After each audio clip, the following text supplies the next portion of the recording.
Барлықтарыңыз сәлем жақсыларым. Сенімен бірге мен Франикит. Бүгін көптеген адамдардың қоятын сұрағы 2019 жылы қалай каналды дамытуға болады. Бүгін мен осы сұраққа жауап беремін және соңына дейін өткізбей кетті. 2019 жыл қалайда каналды дамытады? Өте орынды сұрақ. Бұған себеп YouTube алгоритмі өзгеріп жатыр. Бірақ олардың ішінде ең керегі мына 3 пункт.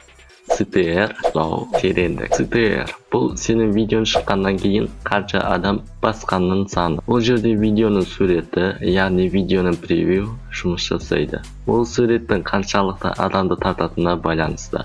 Бірақ ойламаңдар, ой, менің видеома басып ашса ғана болды, мен көтерілем деп.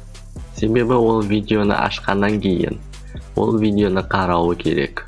Осы жерде екінші пункт ұстау жұмыс жасайды. Сенің контентің сол адамды ұзақ уақыт ұстап отыруы керек. Және содан кейін ол адамда қаншалықты ұстай алды. Яғни бұл жерде мінеки үшінші пункт тереңдік жұмыс жасайды. Егер де сенің видеоң 10 минуттық болса, ол видеоны где-то минимум 7-8 минут қарауы керек. Сонда ғана сенің видеоң алдыға жылжиды. Сонда ғана сенің каналың дамиды. Егер де саған каналды дамыту үшін көмек керек болса, маған жеке шыға аласың. Менің контактілерім видео астында бар. Сұрақтарың болса комментарийге жаз. Барлығына жауап беремін. Видео осы жерге дейін көрсең, комментарийге дамыту деп жазып кет. Видеоны лайк бас.